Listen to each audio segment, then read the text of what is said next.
Então, queridos, boa noite a todos. É um prazer ter vocês aqui conosco.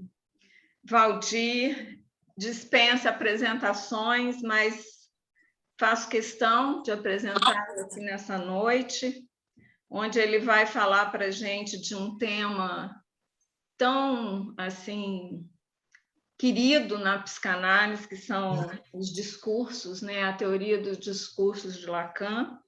Então, o Valdir vai falar, fazer uma introdução, né, à teoria lacaniana dos discursos nessa noite para a gente. E já nos proporcionou esses textos, né, que facilitam muito. A tese do Valdir está saindo do forno. Isso já é parte, né, Valdir, da sua tese? Um desses textos que você nos mandou? Sim, é um apêndice da tese. Eu vi. Está muito bom.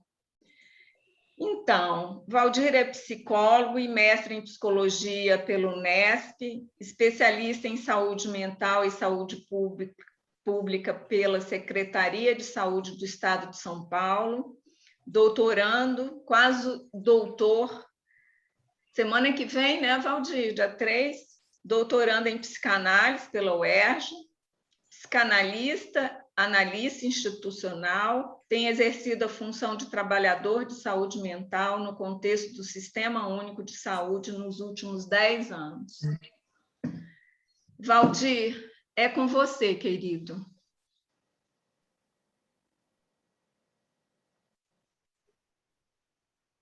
Bom, inicialmente, agradecer a Maria Urmir pelo convite, né? Agradecer a presença de todos e todas aqui. Eu já queria deixar aqui nos comentários, vocês podem acessar aí, o link da minha defesa, data, né, dia e horário, para quem se interessar. Será um prazer tê-los comigo nesse dia. Bom, eu queria inicialmente apresentar a vocês um pequeno instrumento que eu vou utilizar, né? Isso aqui eu bolei para ficar mais claro a forma como se dá as revoluções de discurso. Então, daqui a pouco eu vou usá-lo. Eu queria dizer que essa aula sobre os discursos, ela pressupõe necessariamente revoluções, né, de discurso. De modo que, enquanto eu estiver apresentando, vocês fiquem à vontade para me interromper, né? Claro, não muito, né, para que eu possa falar um pouco mais. Mas o silêncio da plateia, quando se trata, né, de transmissão da psicanálise, atrapalha bastante, ok? Recordo aqui, inclusive, uma frase do Lacan, que está no Seminário 17, muito interessante, que ele diz o seguinte: não creio que contestar seja perturbar uma aula, né? Pelo contrário. Então, a psicanálise ela é necessariamente sensível às revoluções de discurso, né? Isso quer dizer que a ética da psicanálise pressupõe que o saber e o poder, eles precisam circular, não é? O problema não é o poder e o saber. O problema, em termos do avesso da psicanálise, seria o monopólio do saber e do poder. Então, inicialmente, eu tenho que dizer a vocês da estrutura do discurso, né? Ou laço social. O Lacan ele vai Eu vou te Ele vai interromper só um inventar. pouquinho, Valdir, desculpa, mas eu queria Sim, só dar uma dica para todos que estão aqui para colocar a tela só com o speaker, né? Só com o Valdir, que fica mais fácil para vocês verem a tela, ok? E pedir a todos para desligarem os áudios, tá? Obrigada. isso. Essa aula, ela pressupõe um uso bastante grande dos matemas, né? Por isso, a lousa aqui atrás de mim. Atrás de mim também, né, meu violão, representando aí a sequência dos termos do discurso que são necessários, essa sequência, né, é necessária para a existência do laço social. A gente vai ver muito rapidamente, no final, não terei muito tempo para tal, a forma como o discurso do capitalista ele opera uma mudança na sequência dos termos, né? E, e será isso exatamente que representará a saída do laço social. Então, eu estava dizendo que o Lacan ele estabelece 4 lugares fixos para a estrutura dos discursos, né? O lugar da verdade, que é sempre velada. Então, o que estiver abaixo dessas barras, né, encontra-se velado. O lugar do agente, que é também o lugar da dominante. Isso quer dizer que aquele termo que, porventura, ocupar esse lugar, dará, não é, a tonalidade do discurso. O lugar do trabalho ou do outro, né, é o lugar daquilo ou daquele que é agenciado. E o lugar da produção, né, é o efeito de um dado discurso. As barras paralelas, né, elas indicam que toda e qualquer coisa que se produza num discurso não alcança totalmente o que está na verdade, né? Aqui a gente tem a impotência, enquanto que acima a gente tem a impossibilidade. O Lacan ele vai resgatar do Freud os 3 impossíveis, né? As 3 profissões impossíveis. E essas 3 profissões, elas darão 3 discursos. Então, o Freud diz, de uma forma xistosa, é impossível governar totalmente, né? Então, se consegue governar, mas não totalmente. Freud diz também, é impossível educar. Então, se consegue educar, mas não totalmente. A terceira profissão impossível será, então, a que ele inventou, a psicanálise.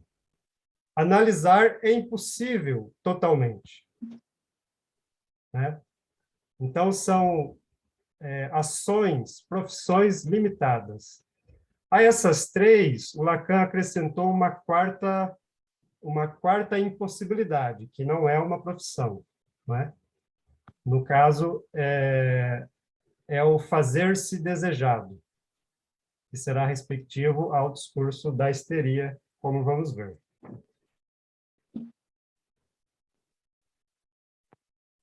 Fazer-se. Desejado, Desejando. não é? Se consegue, mas não totalmente e geralmente da forma como se queria. A histérica, né, bem sabe disso.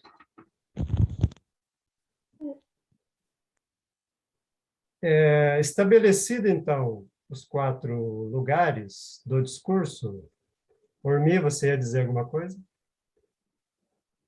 A histérica sabe disso, mas não desiste, né, Valdir? Não desiste, ela insiste. Então, esses 4 lugares que são fixos, né, eles serão habitados por 4 termos. Os 4 termos são os termos da constituição do sujeito em seu processo, né, no seu processo de produção mesmo, inicial, de constituição. Lembra aqui a fórmula básica do Lacan, como ele define o sujeito, né? Ele diz, o sujeito é aquilo que é representado por um significante para outros significantes. Todo um primeiro momento do ensino do Lacan, ele vai estabelecer, né, essa definição do sujeito. Nesse processo em que o sujeito, né, inicialmente tem uma representação que lhe dá um sentido total, pensem aqui, né, no processo de narcisismo para Freud, né, onde o infans se identifica aquele objeto que é suposto completar, não é, a mãe.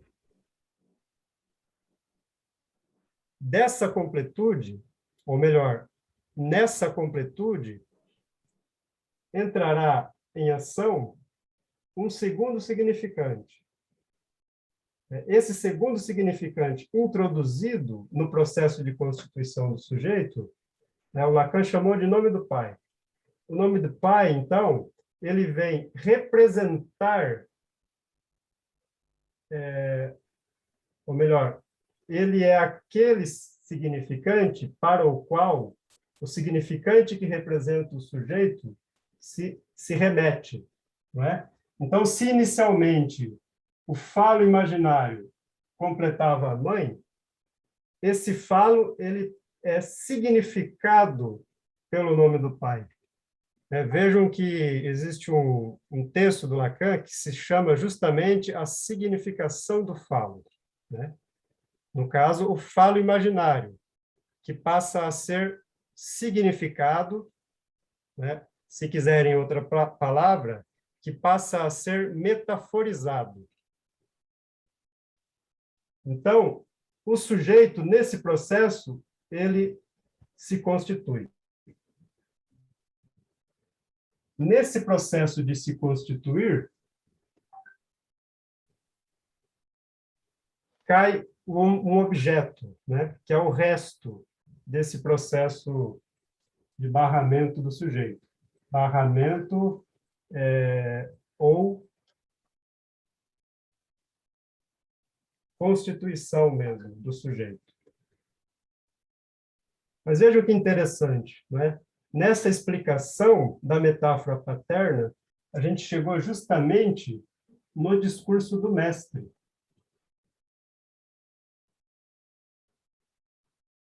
Que é, podemos dizer, também o discurso da alienação do sujeito, né? O sujeito ele só advém mediante a alienação, como um primeiro momento de constituição, né?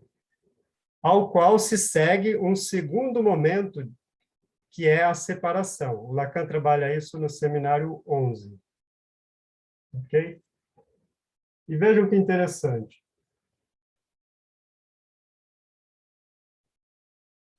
O sujeito, quando ele se fixa a um significante, ele se apresenta como mestre, né? Vejam aqui, o significante mestre no lugar do agente. Para um outro, considerado como saber, para que esse outro produza, né, algo. A sua verdade escondida, vejam aqui, abaixo da barra, é o fato de que ele é um sujeito. Então, o mestre, ele esconde esse fato.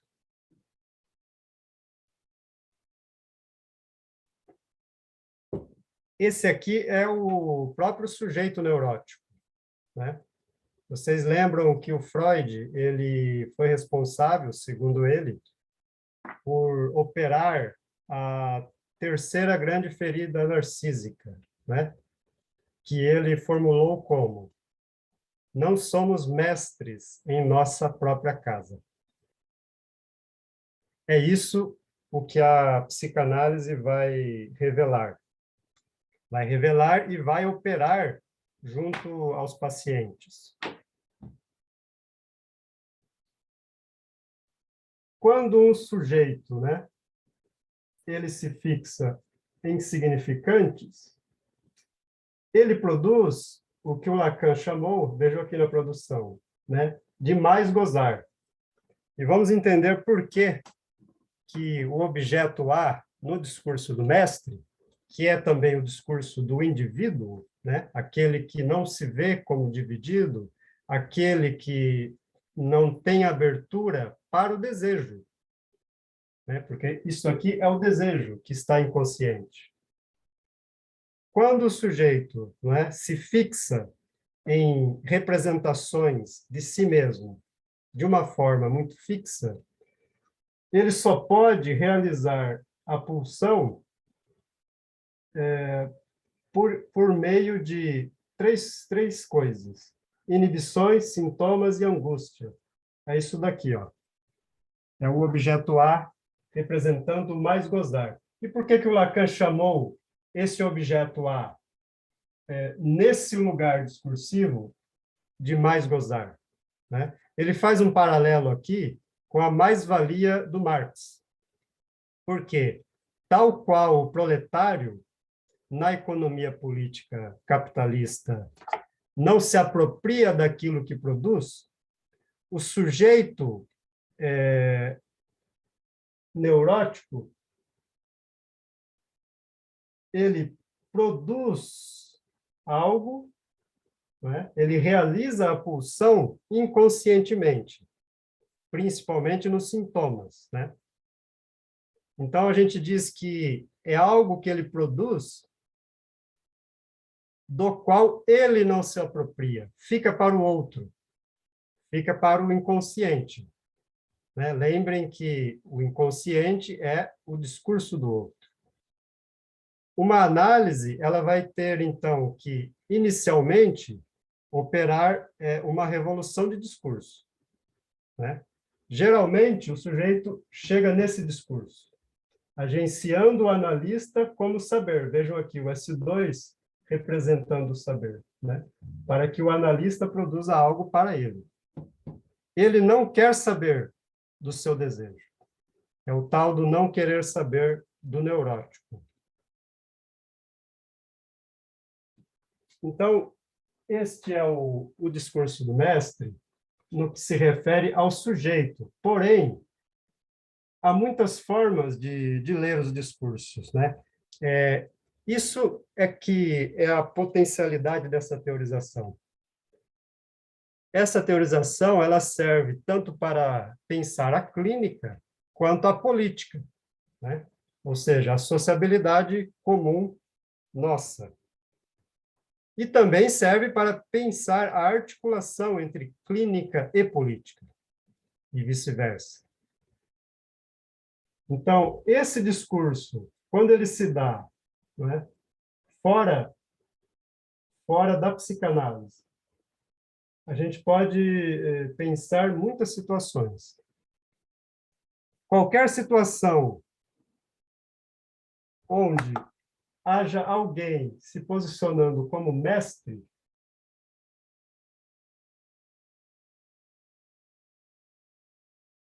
a gente tem a intenção de governar, não é?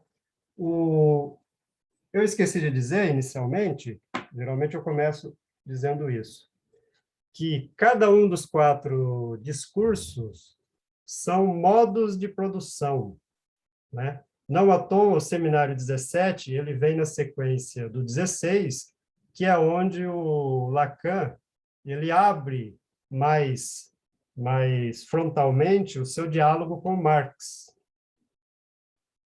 Então, no seminário 17, ele vai nos lembrar que, no discurso do mestre, a gente tem a relação do mestre com o escravo antigo, né? Estamos aqui no contexto do modo de produção escravista, onde os escravos, eles tinham o saber fazer. Tanto é que muitos filósofos eram escravos, né? Pertencentes a seus respectivos mestres. Vejam que é muito diferente do escravismo colonial, né? Que se deu há alguns séculos atrás, um pouquinho antes da ascensão do capitalismo propriamente dito, mas já numa fase inicial do capitalismo, né, de acumulação.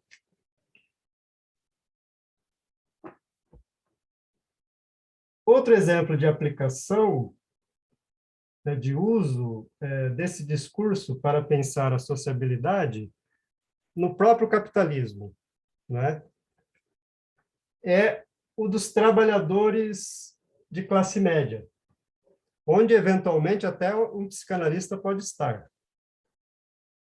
Porque, vejam, o que diferencia um trabalhador de classe média, basicamente, é o trabalhador que fez, né, curso universitário, dos trabalhadores proletários.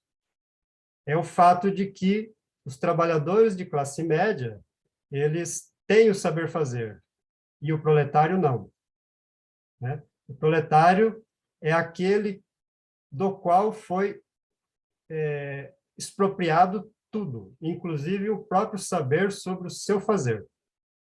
Então, quando um capitalista contrata um trabalhador universitário, né, que tem graduação, que tem um saber fazer, ele é posicionado aqui, né, esse trabalhador de classe média.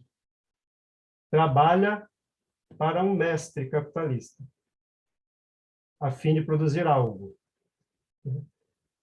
Eu pretendo mostrar para vocês, rapidamente, depois, a forma como os proletários eles se inserem diretamente no discurso do capitalista.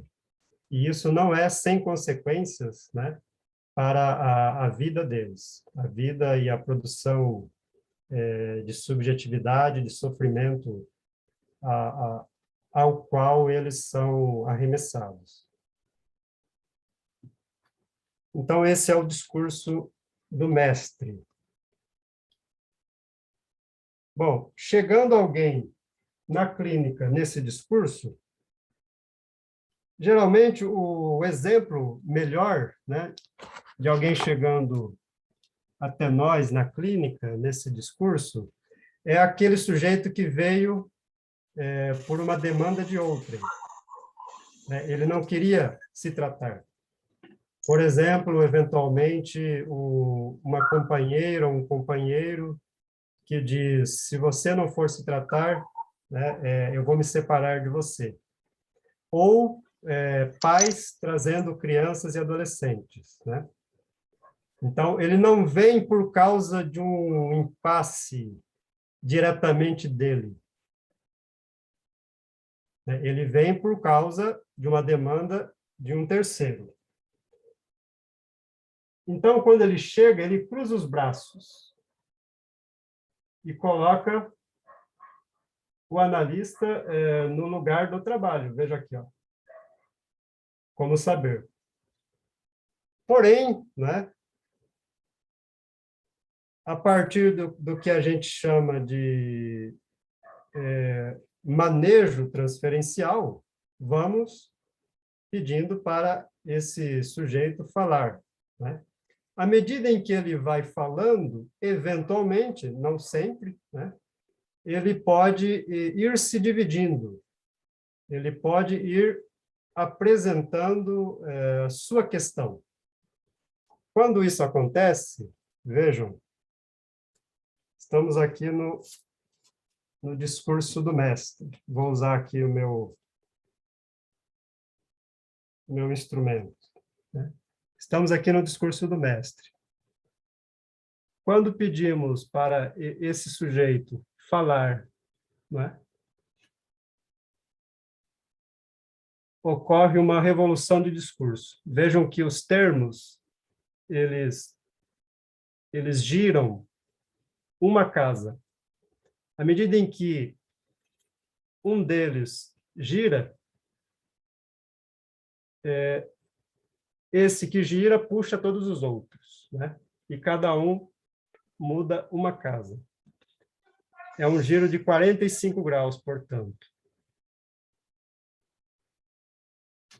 Vocês viram que os lugares não se movimentam, né? São os termos que se movimentam pelas casas.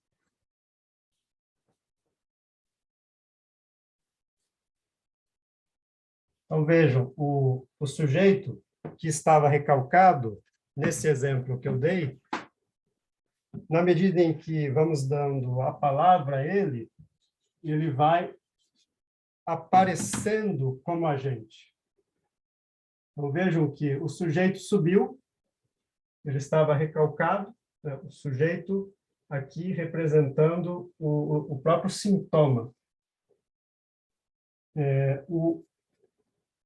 O S1 que estava aqui, ele foi para cá. O S2 foi para a produção. E o objeto A, que estava na produção, veio para o lugar da verdade.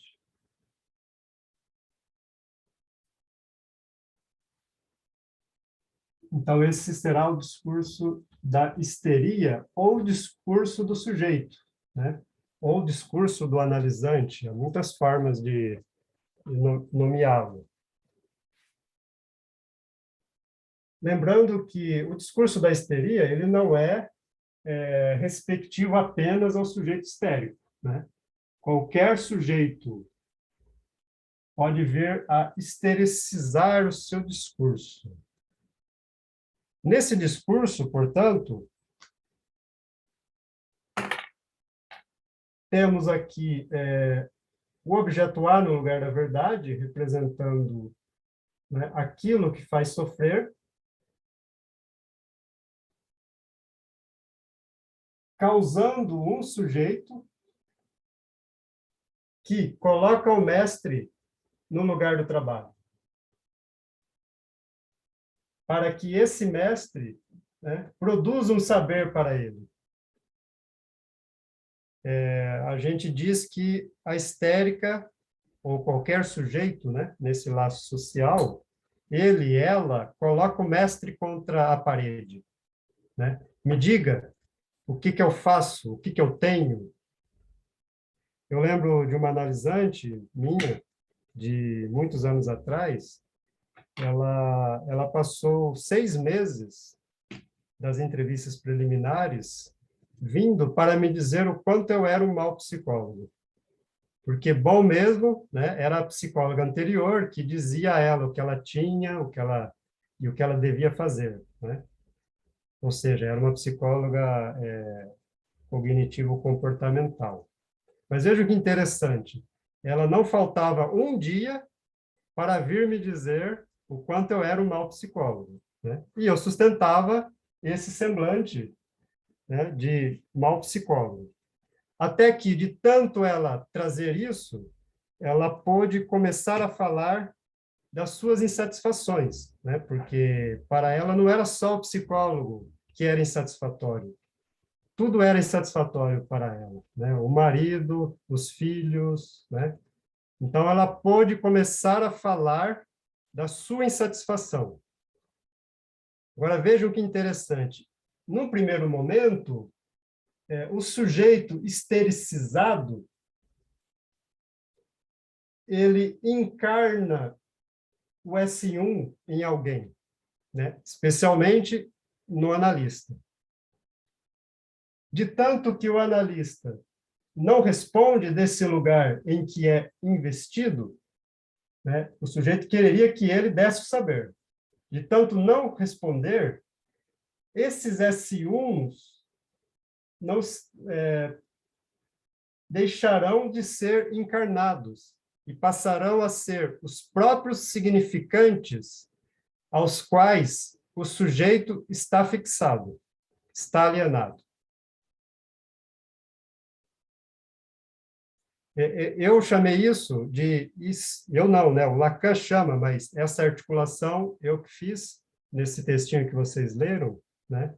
Eu relacionei a isso o que o Lacan chama de historistericização, que é a possibilidade de criticar ou desrecalcar os significantes da sua própria história.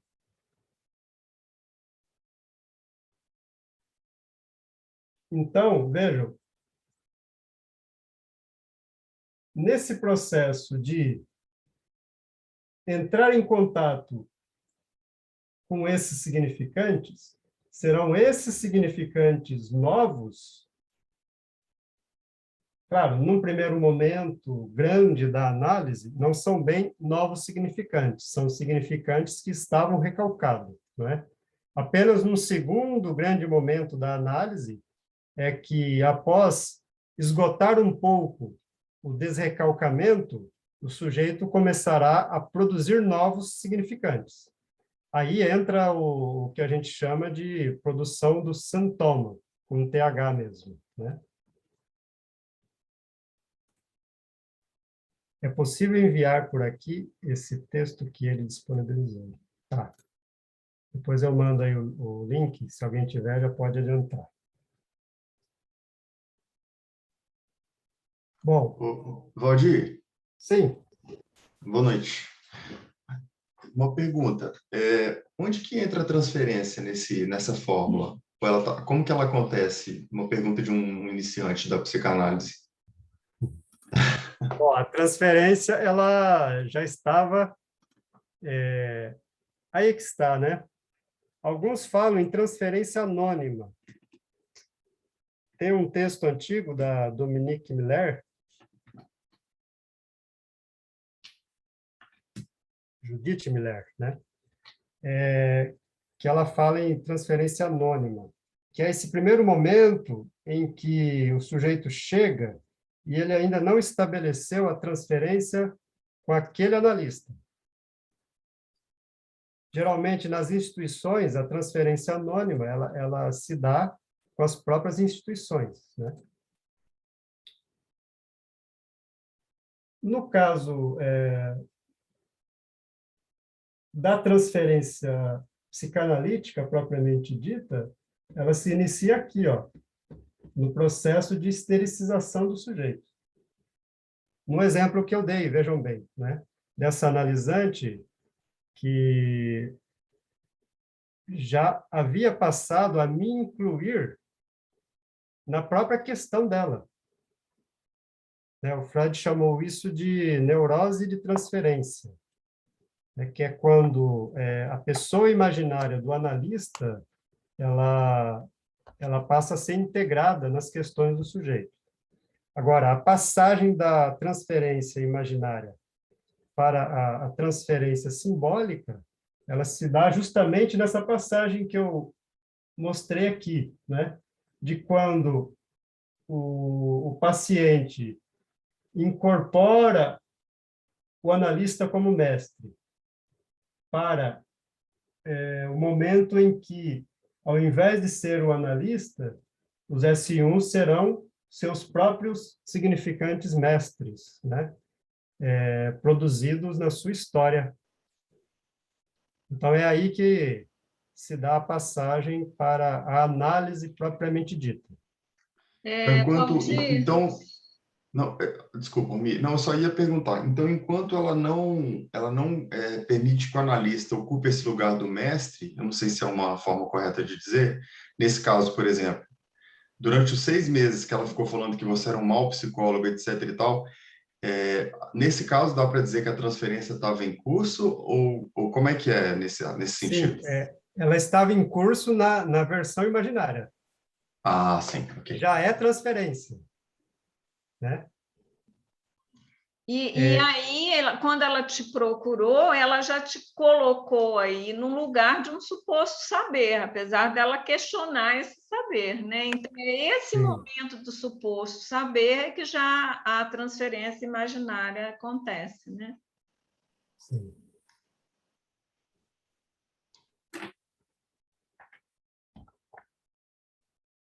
Bom, então aí, do discurso da histeria, nesse segundo momento que eu estava dizendo, né, onde o sujeito aparece como agente, a transferência é isso, ó. Ele como agente coloca, né, o mestre no lugar do trabalho, para que ele produza um saber novo, que supostamente daria conta, mas nunca dará.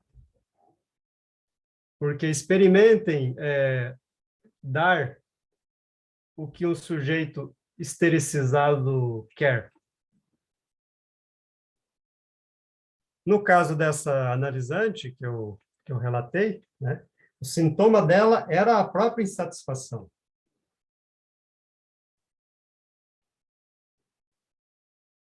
Agora, esse é o discurso do analisante, propriamente.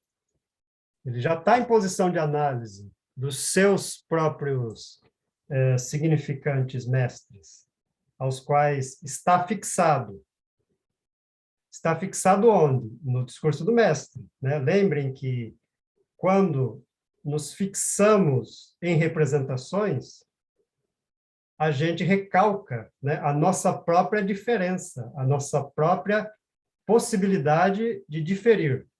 Vejam que o fenômeno do fascismo é um grande exemplo, né? E que está aumentando muito nos últimos anos em função da crise, né, econômica e do desamparo que ela vai operando.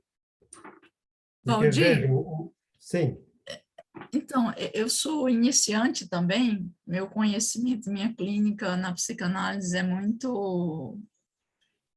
Está nos primeiros passos. Você colocou aqui, então experimente dar o que o estericizado quer. E aí, se você experimenta, o que acontece? será insatisfatório.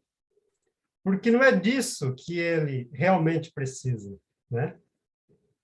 O que ele realmente precisa é de alguém que não dê o que ele peça para que ele, aos poucos, vá se deslocando para o lugar do trabalho. Vejam aqui, né?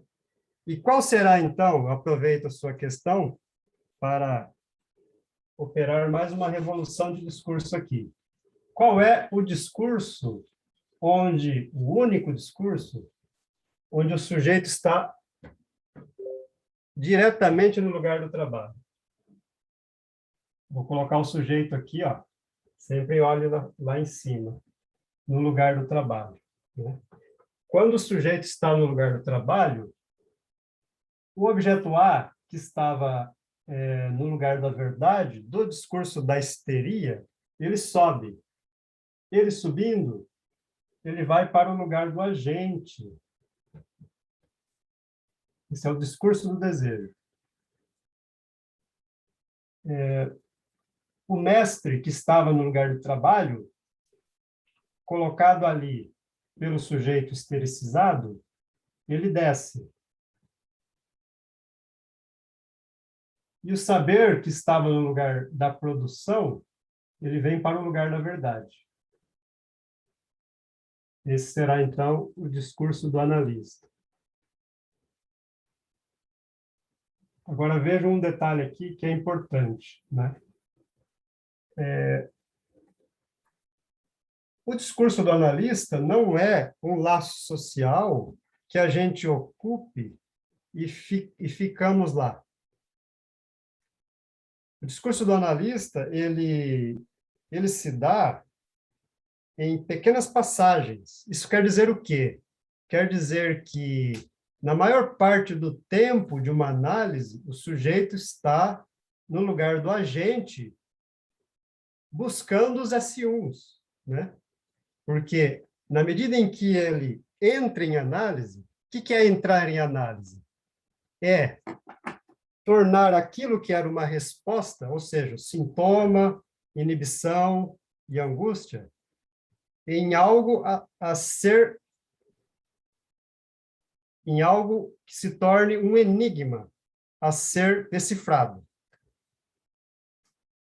É aquele sujeito que a gente percebe que ele já não se dirige a nós mais, né, como alguém de quem ele espera algo, a não ser, né, um semblante, um direcionamento. E tem um detalhe aqui, esse objeto A é o próprio sujeito que projeta do nosso lado. E nós, segundo a função de analista que nos cabe, incorporamos esse semblante para que o sujeito continue falando, né, e produza, no caso inicial, desrecalque, né, seus significantes aos quais se fixou, né, na sua história. Era por aí sua questão? Você quer recolocar a sua questão, Maria? Não, está respondido, obrigada. Deixa eu retomar aqui minha tela. Pronto. Então, eu estava dizendo que, na maior parte do tempo, o sujeito se situa no discurso da histeria, né? Mas naquela função de historistericização, onde ele está buscando, vejam, ele está buscando aqui, mas isso não é uma ação consciente, né? É o próprio fato de estar na posição que está que dá isso. O sujeito não teoriza tudo isso. Nós precisamos, né? Nós precisamos saber o que está se operando ali, né? Inclusive, os analisantes, em algum momento, costumam nos dizer, eu não sei como esse negócio funciona, mas está funcionando. Eu não sei explicar por quê que vindo aqui, né? Claro, ele, de repente, ele fala que estou sabendo melhor do meu passado, do meu presente, estou conseguindo, né, lidar melhor com as coisas da minha vida. Então, eu estava dizendo que, na maior parte do tempo, o sujeito se posiciona como agente, né? Não mais incorporando o analista como mestre. Ele está falando por livre associação. À medida em que ele vai falando, ele, em alguns momentos, não sempre, ele vai acessando esses significantes mestres. Então, numa dada sessão, vamos dizer que o sujeito emite um ato falho, né? Aliás, antes de falar desse tema do enxame de significantes, eu tenho que falar para vocês a forma como definimos a interpretação em psicanálise, né? Tem uma frase do Lacan, no Seminário 17, que é uma frase axiomática que, se a gente não entende essa estrutura, a gente não entende o que ele quer dizer ali. Ele diz, a interpretação é o saber no lugar da verdade. Bom, a gente lê, né? E resta entender. Então, vamos entender. Olha aqui a interpretação. O lugar da verdade, né? Saber. Saber no lugar da verdade. Isso é a interpretação. Essa frase, ela quer dizer duas coisas. Uma respectiva ao analista e a outra respectiva ao sujeito analisante. No que se refere ao analista, o fato dele se posicionar como semblante daquele objeto que o sujeito projeta em nós e colocar o seu saber em suspenso. Né? Lembrem que eu disse que o que está abaixo da barra está, pelo menos momentaneamente, recalcado. Então, entramos para atender, né, com tudo isso que a gente aprende nos livros, de lado, a gente deixa de lado. A gente não usa o saber para interpretar os pacientes. Porque se fazemos isso, a gente entra no discurso da universidade, né, que eu ainda não falei dele. No discurso da universidade, só para adiantar para vocês, vamos ter o saber no lugar do agente. Olhem aqui. O saber que está recalcado no discurso do analista, ele vem para o lugar do agente. Quando quem quer que seja interpreta teoricamente alguém, se instala esse discurso, né? O que acontece com o sujeito? Ele vem para a produção recalcado, porque tem a barra aqui, né? É a negação da singularidade do sujeito, que deveria estar transitando entre o agente e o lugar do trabalho. Bom, e a verdade no discurso da universidade é o mestre-autor. Então, pode ser aqui o Freud, como o mestre-autor, sustentando uma teoria que objetaliza o sujeito, né? A psicologização da psicanálise foi essa revolução de discurso. E, portanto, né, é uma das formas de avesso da própria psicanálise. É o exato oposto da interpretação psicanalítica. Então, eu estava dizendo, né, que, do lado do analista, o saber no lugar da verdade, como diz Lacan, quer dizer isso. Quer dizer tudo que o analista sabe que ele não utiliza, né, para interpretar os seus analisantes. Então, é suspender o que se sabe. Lacan chamou isso de ignorância douta, que é um saber não saber sobre o outro.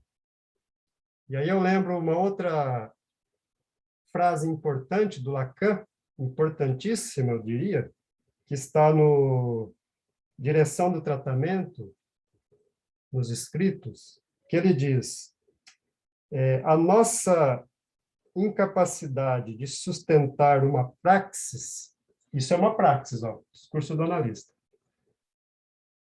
reduz a nossa ação ao exercício do poder. No caso do discurso da universidade, é o poder do saber. No caso do discurso do mestre, é o poder diretamente, né? É o poder agenciando o outro. Bom, então eu disse que essa frase do Lacan tem dois sentidos. Um em relação ao analista, né, o saber no lugar da verdade. O outro é em relação ao próprio sujeito analisante. E aí eu vou falar para vocês do matema do significante mestre como um enxame de significantes. Vejam que interessante que o significante mestre, ele, em 3 discursos, ele é encarnado. Então, no discurso da universidade, como eu acabei de dizer, ele está no lugar da verdade como mestre, né? É o mestre-autor, é o autor. Quando ele está no lugar do agente, ele é o próprio mestre. Inclusive, é o discurso onde coincide o lugar da mestria, porque o agente é o que domina, com o próprio significante mestre, né? No discurso da histeria, o mestre está no trabalho, pelo menos na primeira versão do discurso da histeria, né, que é incorporado também. No caso do discurso do analista, o significante mestre não é incorporado. Ele passa a ser o significante mestre pluralizado, como eu falei no início, né? Que faz a metáfora paterna. Ela pluraliza os significantes. Então, eu estava dizendo que, num contexto de uma análise, então temos o sujeito, no discurso da histeria lá, questionando seus próprios significantes mestres, aqui, né, no lugar do trabalho. Eventualmente, nesses questionamentos, nessas associações, ao longo do tempo, o sujeito comete um ato falho, por exemplo, né? E aí vejam a sutileza do que é a interpretação em psicanálise. O analista, ele aponta, muitas vezes o sujeito nem percebe, né? Trocou ali uma palavra por outra. Esse apontamento é um tipo de interpretação. Lacan diz, interpretar não serve para dar sentido, mas para produzir ondas. O que é produzir ondas? Quando assinalamos esse ato falho, pedimos para o sujeito falar. Fale disso, dessa palavra trocada. À medida em que ele vai falando, ele vai acessando o saber. Então, a interpretação é isso, nesse exemplo, né? Então, o sujeito cometeu um ato falho e pedimos para ele associar. Eventualmente, naquela semana, ele tem um sonho. Esse sonho será um outro S1, outro significante mestre. Ele vem para a sessão, né? Geralmente ele já associou bastante coisa, né? Porque estamos falando de um sujeito que já entrou no dispositivo analítico. Na medida em que ele vai associando, ele vai acessando outra dimensão importante que estava recalcada. Então, suponhamos que 3 sessões depois, ele faz um xiste. Por exemplo, uma analisante minha, também de longa data, né? Eu só falo de analisantes com os quais eu trabalhei há muito tempo, né? Em eventos públicos assim. Um exemplo de xiste muito interessante, ela chega na sessão, né? Ela diz que teve que vir correndo, né? Estava atrasada, e ela diz assim, meu coração, nessas horas, ele bate muito forte. Mas eu acho que minha vida toda é assim, né? Porque ela fala de angústia, era um sujeito fóbico, e ela diz assim, meu coração não bate, ele apanha, né? E dá risada. E eu peço para ela falar disso, né? E aí as associações vão levando ela até a situação de alcoolismo do pai, né? Que chegava e batia em todos, né? Inclusive nela quando ela e os irmãos eram crianças. Então vejam o que um simples xiste, né? Uma simples piada pode fazer em análise. Mas vejam, eventualmente, um quarto significante desrecalcado, eu falo quarto, mas pode ser, né? Pode ser quinto, sexto, sétimo, quantos quiserem.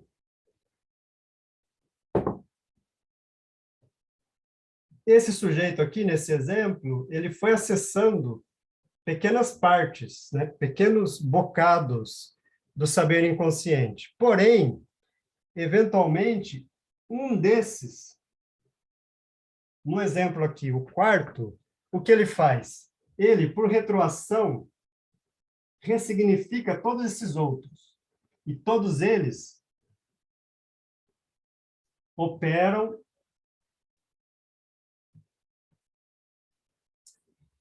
uma mudança significativa nas cadeias de saber inconsciente do sujeito como um todo.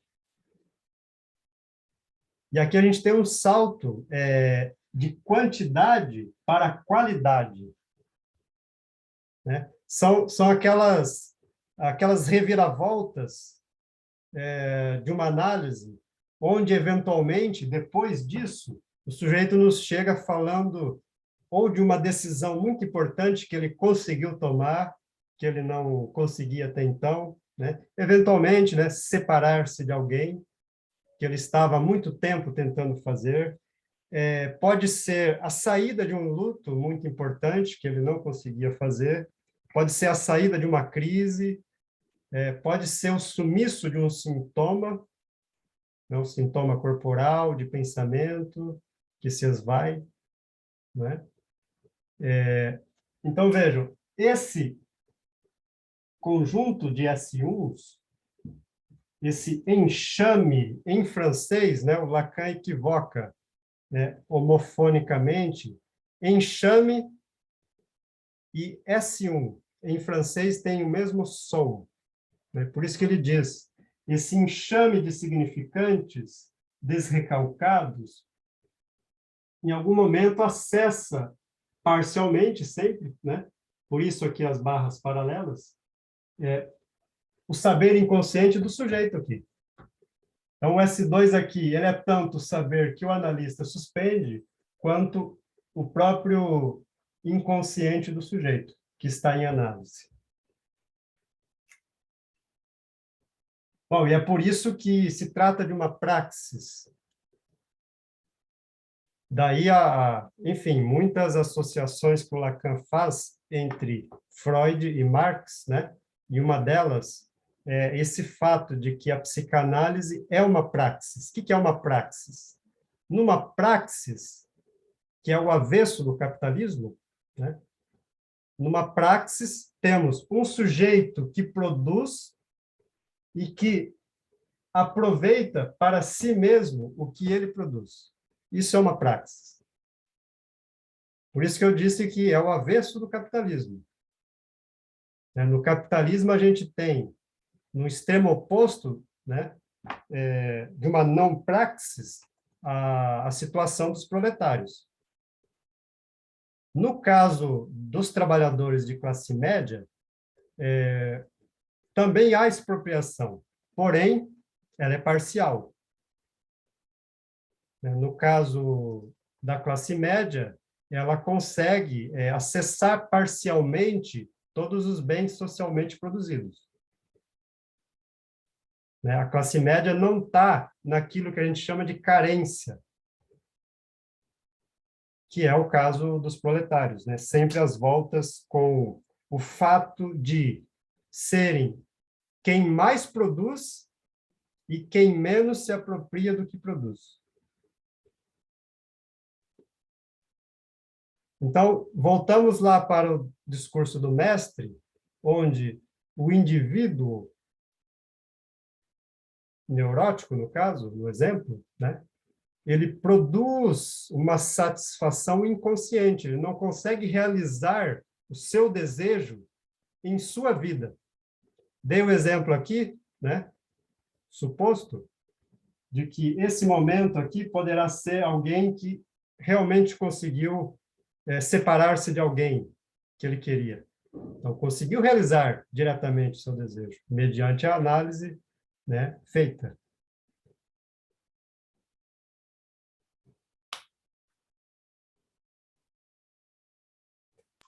Ô, Valdir, fazendo uma, assim, já que você também é psicólogo, eu estou terminando a psicologia, eu sempre fico, agora eu estou num embate, assim, de uma certa forma, com as outras linhas teóricas da psicologia e com a própria psicanálise.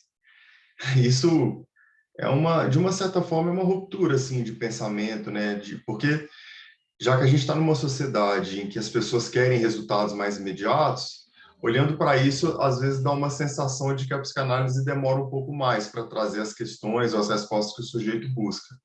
Como é que você responde a essa crítica nesse aspecto? Assim, eu fico com essa dúvida. Então, veja, Samuel, né? Isso. você disse, a psicanálise demora mais para ajudar o sujeito a trazer as respostas que ele busca.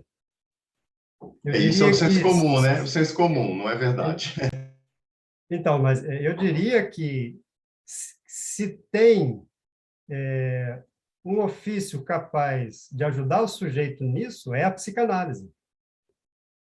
Porque, claro, não vou generalizar aqui, né? Mesmo porque há gradações diferentes em várias abordagens da psicologia. No extremo oposto da psicanálise, poderíamos colocar a cognitivo-comportamental, porque ela, enquanto uma terapêutica, é a que mais se posiciona nos discursos do mestre e da universidade, né? Porque o psicólogo cognitivo-comportamental, ele justamente diz ao outro, né, ao paciente, o que ele tem e o que ele tem que fazer. Então, dizer a ele o que ele tem, discurso da universidade. Dizer a ele o que ele tem que fazer, discurso do mestre.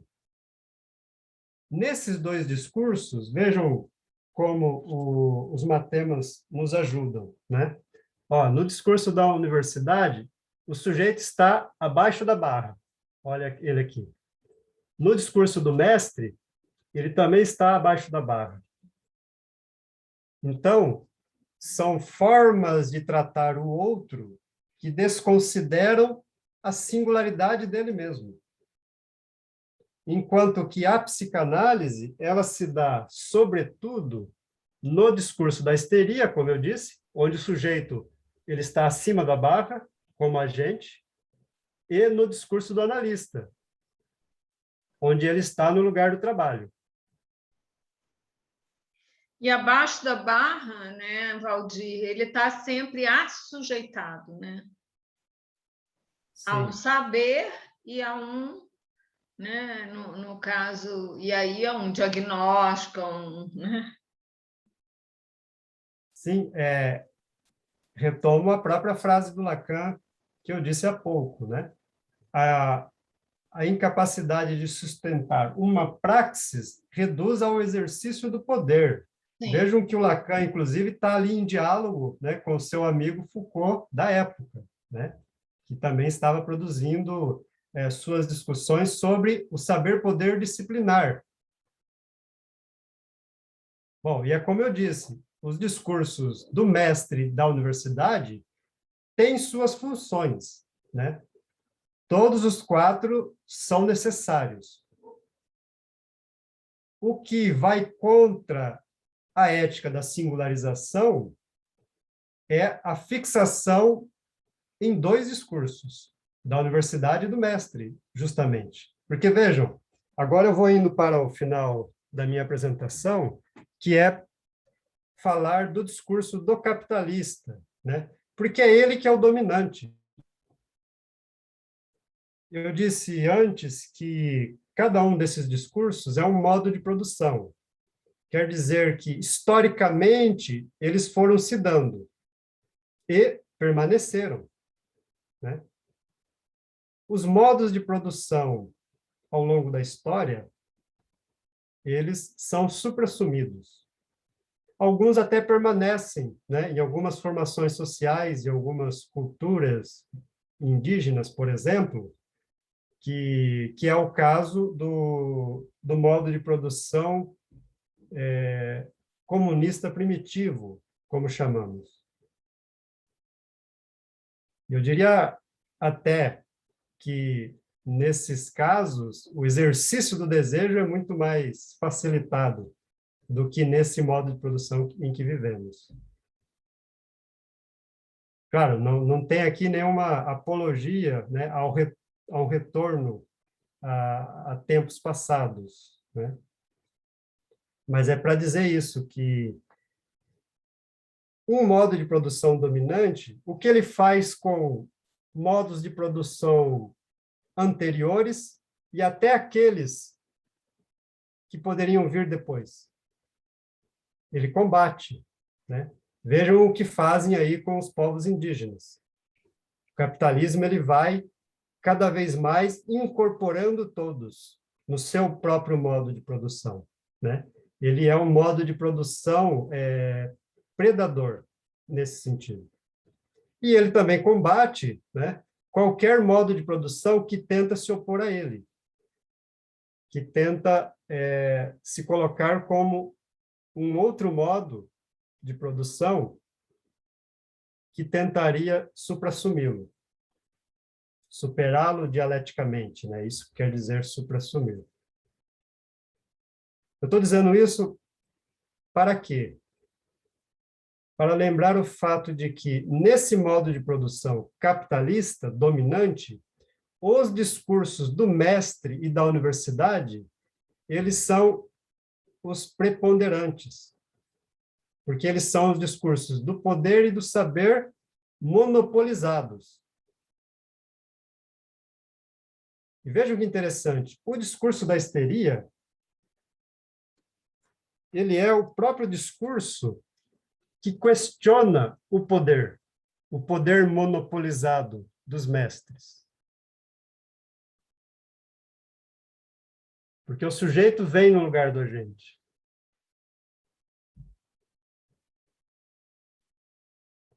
Bom, e o discurso do analista, né, são os saltos do discurso da histeria para ele. Então, é como se, no capitalismo, os giros dos discursos, eles seriam mais assim, ó, do mestre e da universidade. Pouco ele passa pelo discurso da histeria. Vejam, não há espaço para questionamentos, não há espaço para crítica. Vejamos, né, o trumpismo nos Estados Unidos e o bolsonarismo aqui no nosso país. E muito menos há espaço para um trabalho no modo praxis, no modo artístico.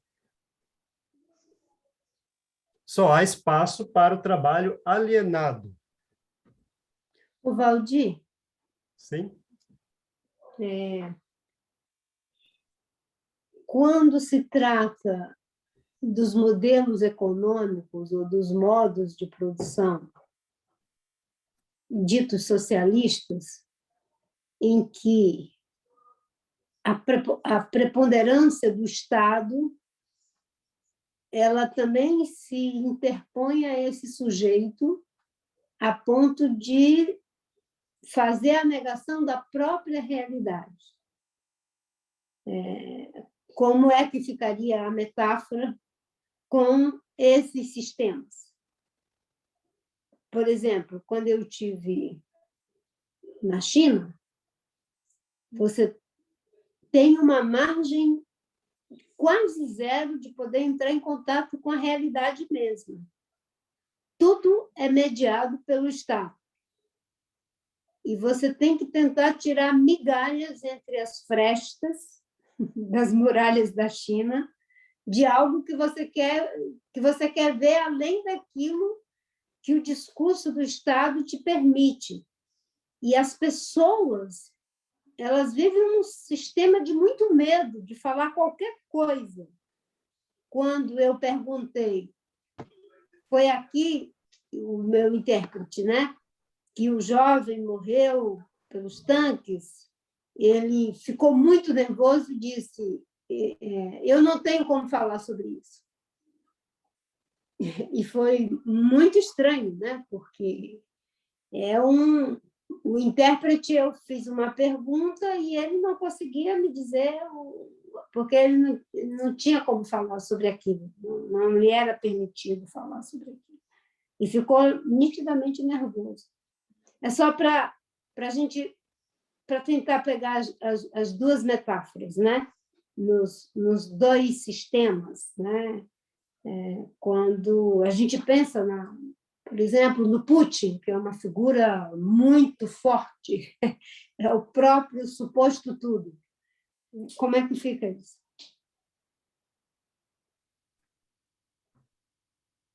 Bom, aí a gente entra numa questão bastante complexa, né? Deixa eu abrir meu vídeo aqui. Pronto.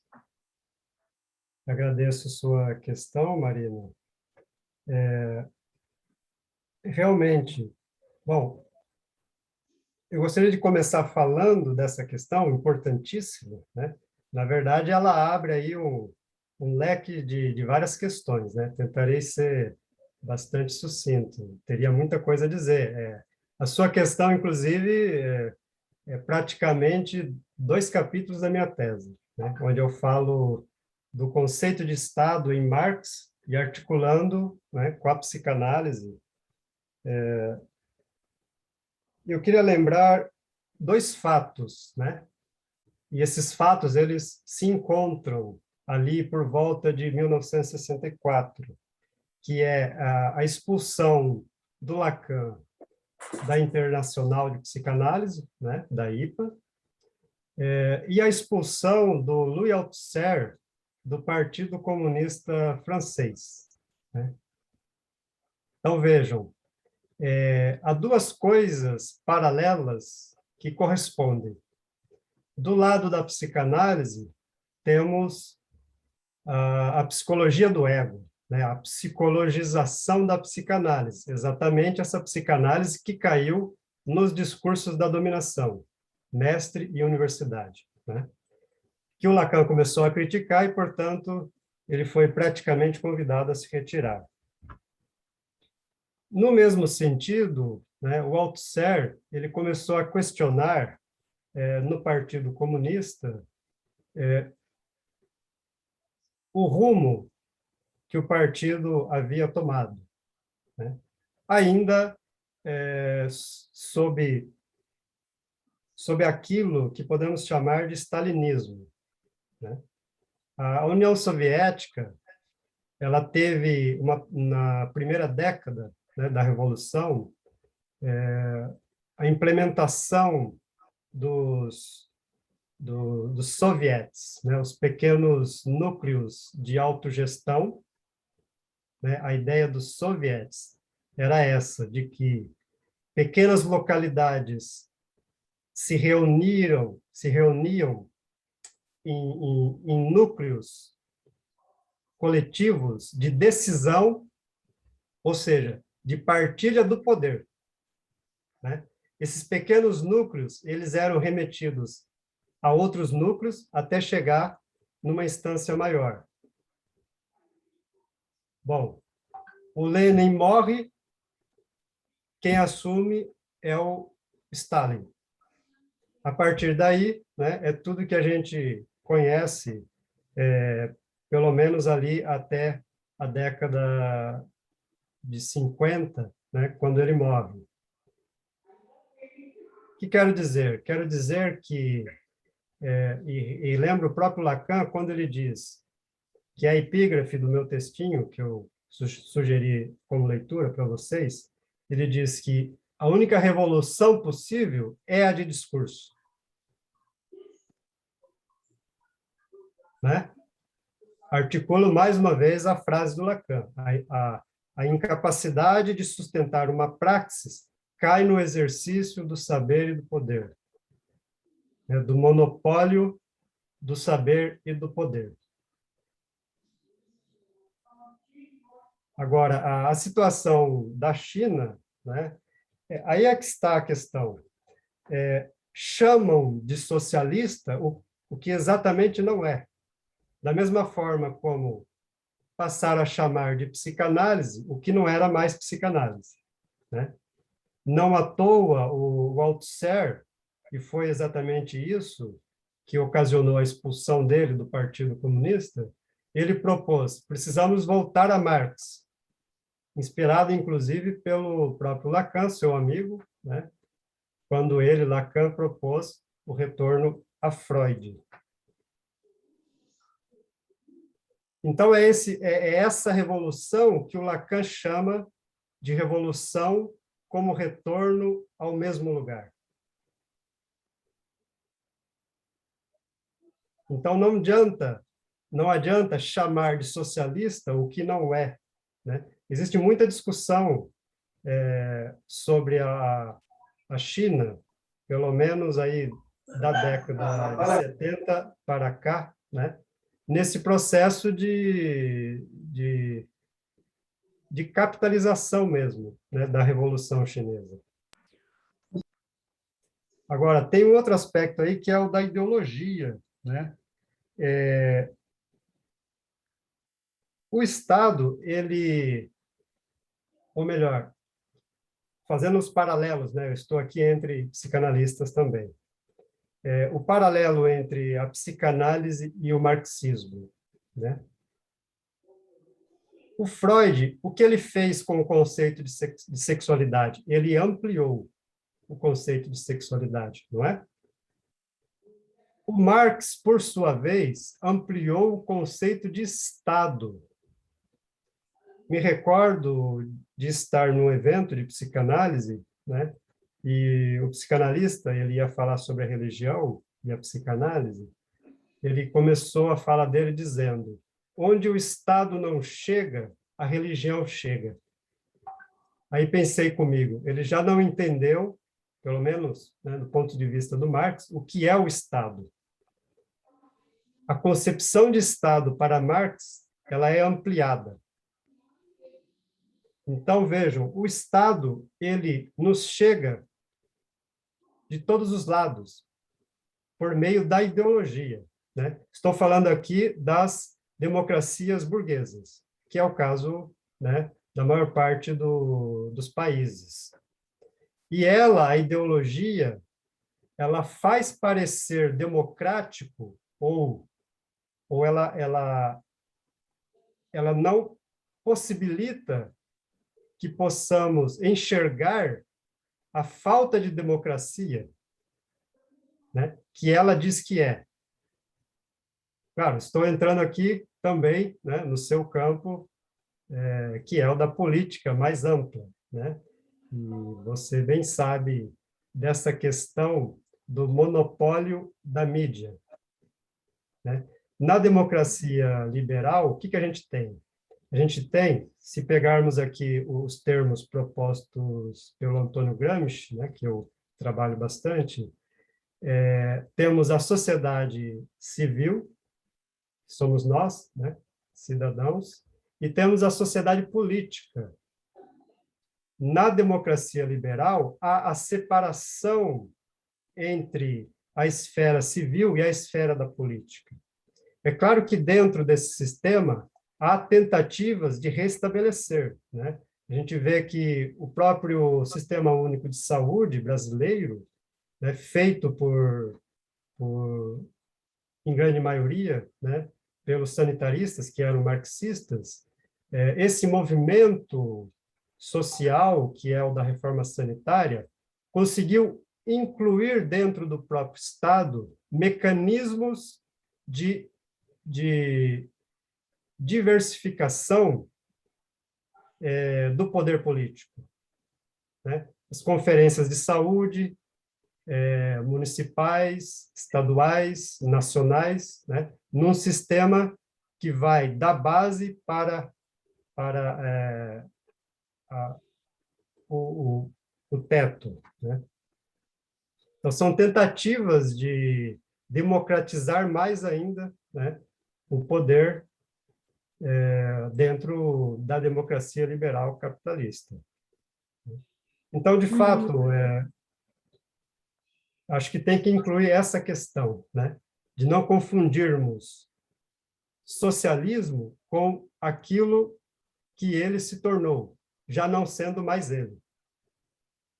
Porque olhar para a China e confundir ela com o socialismo é a mesma coisa que olhar para a psicologização da psicanálise e achar que aquilo é psicanálise. Aliás, muitos críticos da psicanálise não sabem fazer essa diferenciação, né?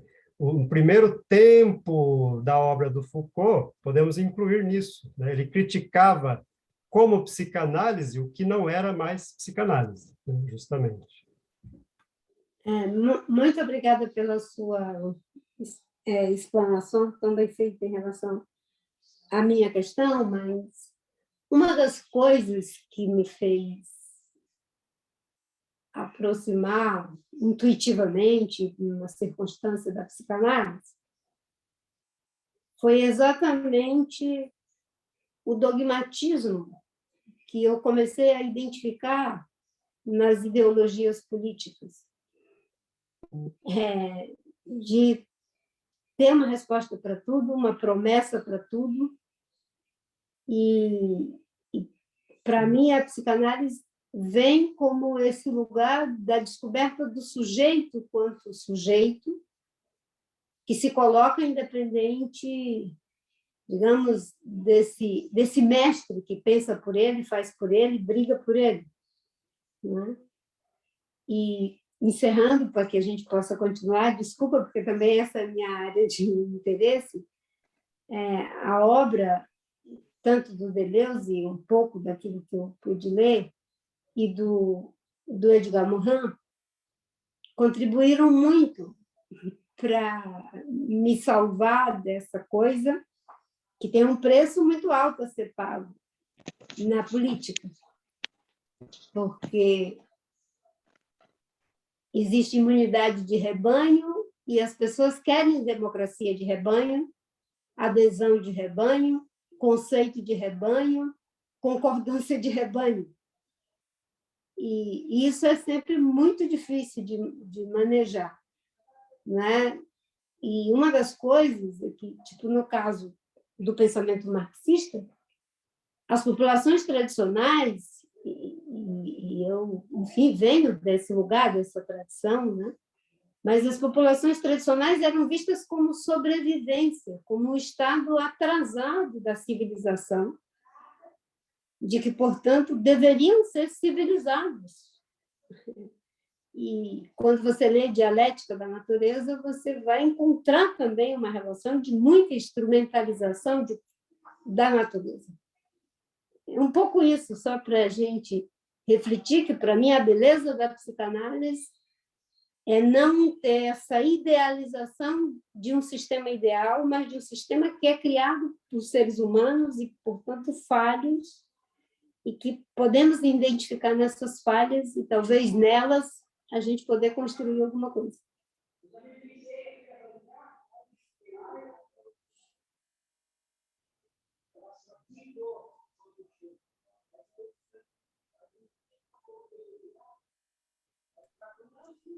Estava desligado meu áudio, né? Inclusive, o Edgar Morin acabou de completar 100 anos, né? É alguém realmente muito impressionante, com uma obra muito importante. Agora, eu tive a honra de fazer parte do livro dele, com um testemunho de como eu me encontrei com ele na minha formação na universidade, nos primeiros momentos do meu curso de formação, que para mim foi uma coisa de descoberta fantástica. Desculpe, mas vamos... Muito obrigada pela sua... enfim. eu que agradeço pela sua questão, né? Não precisa pedir desculpa, pelo contrário, esse é um campo que eu estudo há muito tempo, né? Em paralelo com a própria psicanálise, muito em função da minha experiência como trabalhador do SUS, né? Porque realmente é um espaço muito difícil de se ocupar. A gente paga um preço, inclusive, né? Por causa dos baixos salários que a gente recebe nesse contexto, para fazer um trabalho que, do ponto de vista da comparação com o que tem que fazer o psicanalista do consultório, é enormemente maior, né? O psicanalista, o trabalho dele já não é fácil no consultório. Agora, estar nesse lugar onde aparecem entrelaçadas as misérias psíquicas e sociais, econômicas, né, é muito mais difícil.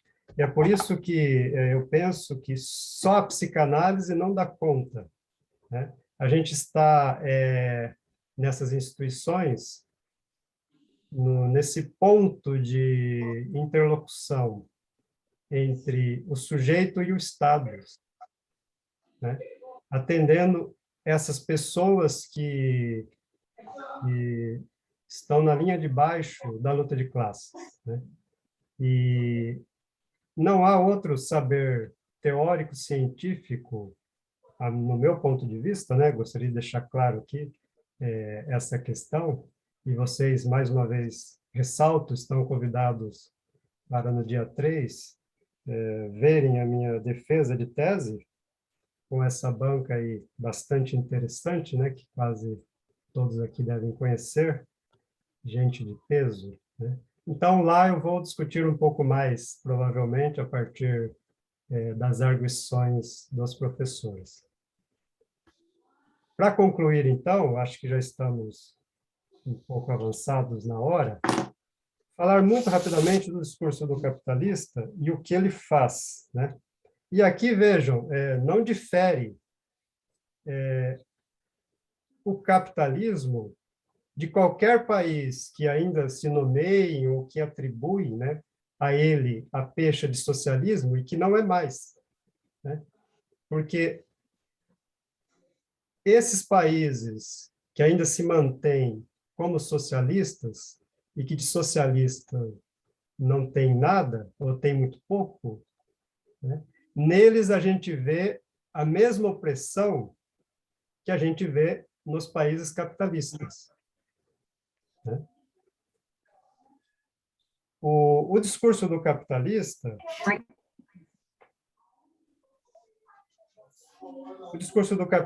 ele será, então, uma saída do laço social. Vamos ver por quê. Lacan ele vai definir o discurso do capitalista como uma torção do discurso do mestre. Então, no discurso do mestre, como a gente viu, temos o saber no lugar do trabalho e o objeto A no lugar da produção, né? Do lado do sujeito, no discurso do mestre, a gente tem o mestre no lugar do agente, né? E o sujeito aqui embaixo. Então, no discurso do capitalista, vamos ter uma inversão. O sujeito sobe e o significante mestre desce. Mas vejam o que aconteceu. Houve uma mudança na sequência dos termos, né? Não houve uma revolução de discurso. Houve uma torção de um dos lados. Isso aqui é para a gente ver matematicamente, ou seja, graficamente, o que se dá no discurso do capitalista. Vejam aqui a sequência dos termos, né? Esse lado, quando é torcido,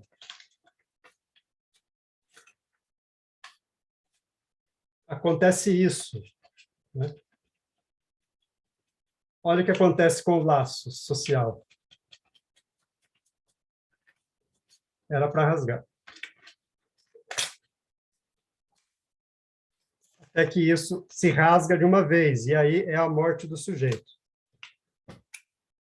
Aqui, ó, vejam, conforme o termo que estava acima desceu, essa flecha, né, ela começava aqui e ia até o lugar do trabalho.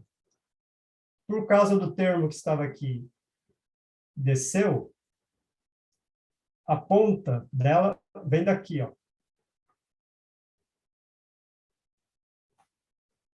Agora, essas barras paralelas que impediam, né, o acesso à verdade, o acesso total, ela some.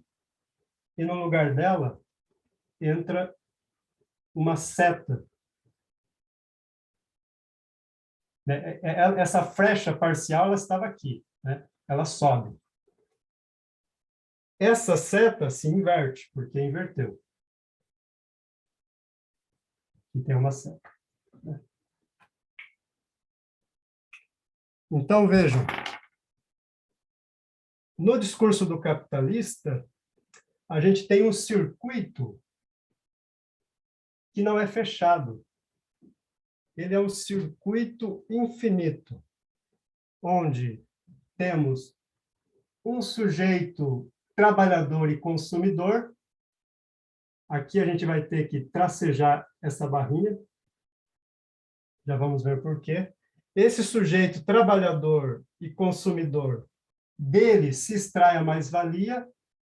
Essa mais-valia, uma parte fica para o capitalista, a outra parte ele injeta novamente no sistema.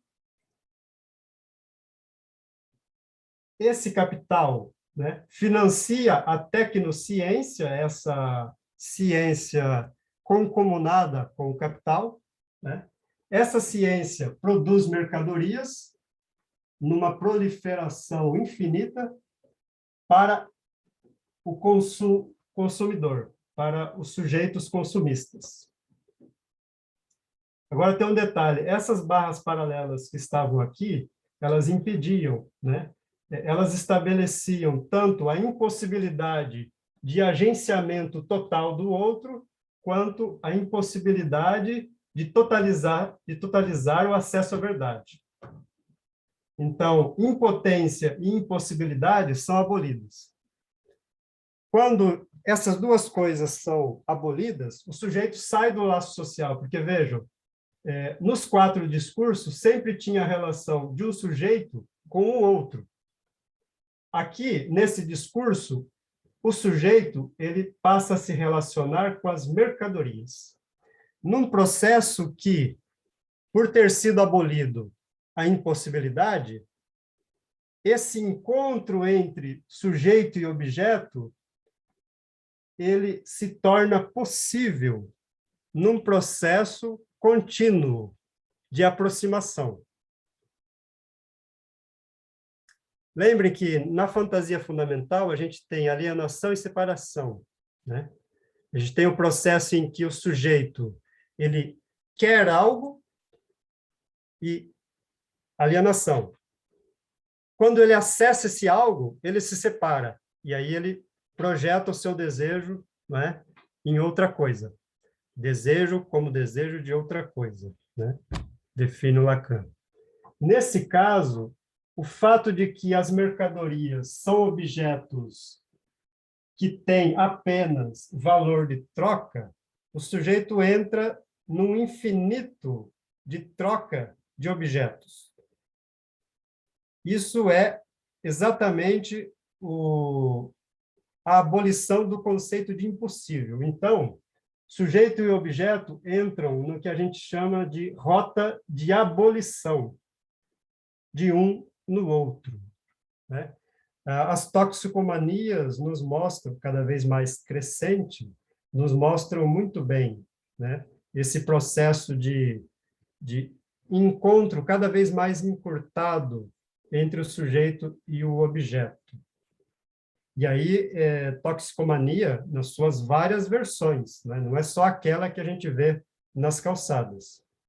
São aquelas também que estão dentro das casas, né, nossas, das pessoas. A própria medicalização do social, né, entra aí como inclusive, uma medicalização legalizada por esse modo de produção, né?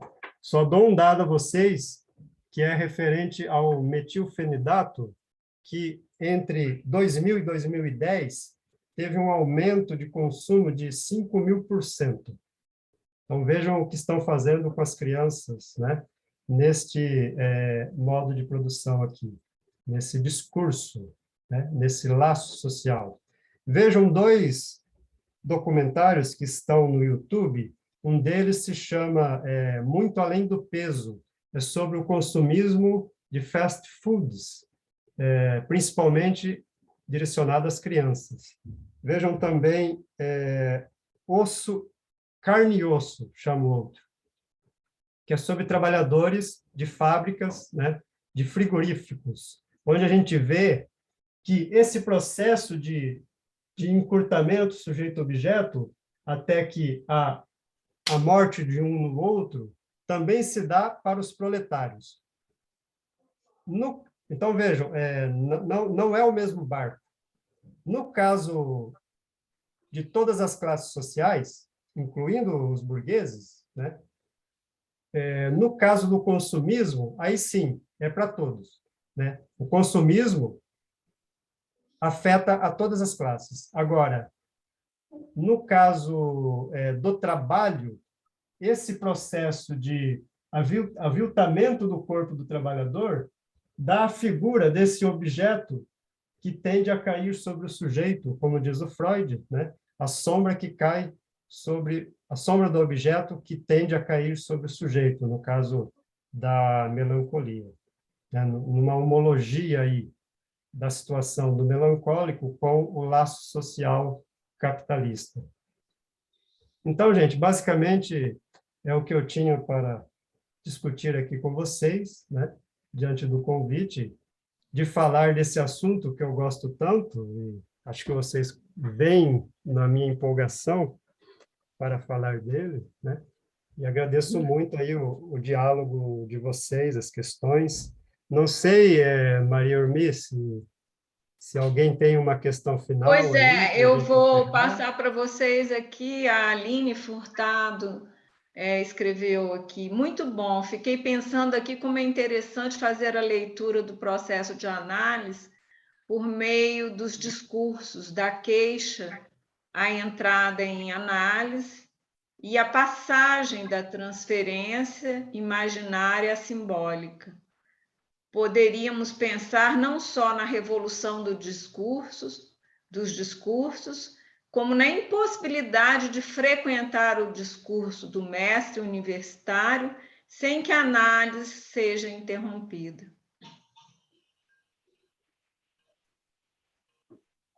Parece que a Aline fez um resumo da minha fala. Da sua fala. Mas eu gostaria de abrir, Valdir, o que você acha para mais alguma pergunta? Poderia ser?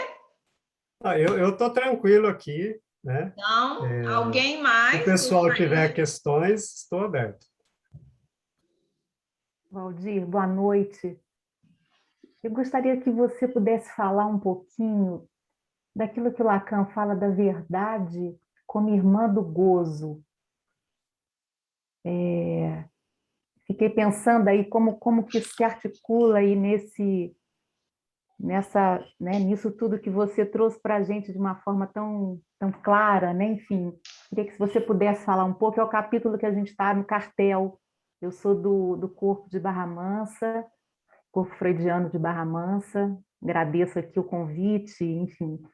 Mas é exatamente o capítulo que a gente está trabalhando nesse momento. Se você puder falar um pouquinho, será ótimo.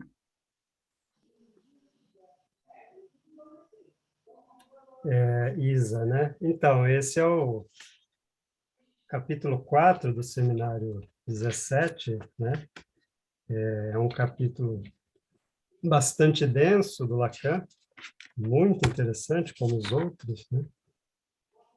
Daria para articular muita coisa aí, porque isso daí é o que a gente chama de axioma, né? Os axiomas do Lacan, eles são convites a pensarmos muitas coisas, né? Os axiomas não têm um sentido só, ele tem vários, né? Ele propõe vários modos de lê-lo. O que eu posso dizer aqui, sem entrar num maquinário muito grande, que a gente não tem espaço hoje, né? Eu disse um pouco disso quando eu falei que no discurso do mestre, né, o sujeito produz para si um mais de gozar. Ou seja, ele produz algo do qual ele não se apropria, né? Daí a homologia com a mais-valia do Marx, né? E até o outro axioma do Lacan, quando ele diz que foi Marx que inventou a noção de sintoma, né? Então, essa ideia de que algo se produz, ou melhor, de que algo é produzido por alguém e esse alguém não se apropria do que produz, isso é o que acontece no sintoma psíquico, né? Freudiano, definido por Freud. Lacan diz, Marx falou primeiro, né, dessa noção no que se refere à sociedade, né? No que se refere ao plano da economia política e social, né? Então, a verdade irmã de gozo me parece que tem relação com isso, né?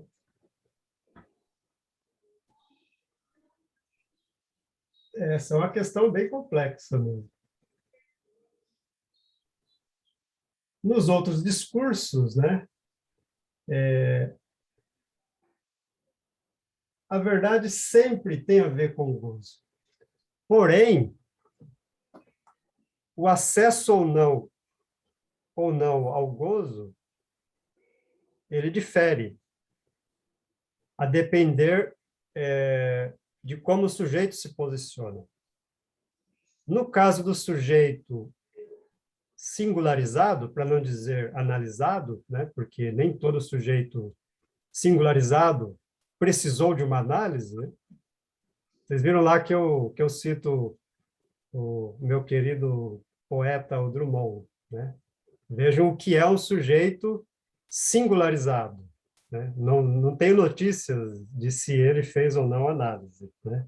De qualquer forma, vejam que um sujeito singularizado, ele produz, e não só ele se apropria daquilo que ele produz, como o que ele produz na ordem da singularização contribui singularmente para tantos outros sujeitos.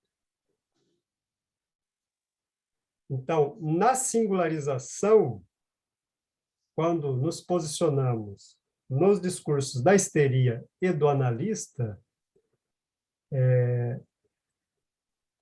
o acesso ao desejo, e não ao mais gozar, se dá. Bom, é o que eu consigo articular aqui, né, de sopetão, sobre uma questão tão complexa como essa. Teríamos que pegar o capítulo e esmiuçá-lo um pouco melhor, né? Valdir, Não sei se você Foi que ótimo. fez a questão, Isa, se Uhum. você tem algo a dizer, e aí, a partir disso, podermos, né, dialogar sobre a sua questão. Quem faz a questão, né, sempre tem algo a dizer sobre ela também. É só um convite, né, se você não tiver. De fato, quando você estava falando sobre o discurso do analista, e que, enfim, essa posição do mais de gozar do resto estava no lugar do agente, eu pensei nessa irmã, né? Talvez nessa irmã no sentido daquilo que se produz, né, numa análise, né, nessa posição do agente, né? Do A no lugar do agente, né? Não sei claro, eu preciso desenvolver isso melhor. Me ocorreu na hora que você falava do discurso do analista, né? Sim, inclusive, tem até aí alguns autores pensam essa questão de forma diferente, né? Por exemplo, o próprio Luciano Elia, que vai estar na minha defesa, né? Eu com ele temos uma diferença aí na forma de pensar o mais gozar, né? Vamos discutir lá. Eu acompanho outros autores, inclusive recomendo a vocês esse livro do Isidório Weg, que se chama Os Discursos e a Cura, né? Aqui tem um grupo de analistas, é um evento onde o Isidoro chamou 4 analistas, todas mulheres, né? Entre elas conhecidas nossas, né? A Alba Flechner e a Silvia Amigo, por exemplo, para cada uma falar de um discurso, né? E depois ele fez ainda um capítulo dialogando com cada uma delas, né? Aqui eles discutem essa diferença entre o mais gozar como sendo aquilo que é produzido no discurso do mestre, né? E o objeto causa como sendo, no lado oposto, né? Aquilo que se produz na via singularizante, para não dizer discurso do analista apenas, né? Porque eu acho que a gente precisa ter isso claro. O discurso do analista, ele não é respectiva apenas à psicanálise, à análise, né? Todo sujeito numa posição singularizada, ele transita pelo discurso analítico, né? Nesse sentido. Que dia que vai ser a defesa da sua tese? Dia 3, eu coloquei aí no comentário, está lá no primeiro comentário. Já coloquei até o link do Está Zoom aqui, ali. Aline. Está aqui no chat. Depois Maria Armi pode passar também para vocês aí do corpo. Marina, queria fazer mais alguma pergunta? Era apenas que o Lodi falou que o Lacan coloca entre os impossíveis, né, o quinto impossível, que é o fazer ser desejado. Sim, que é o da histeria, né? O discurso da histeria. Certo.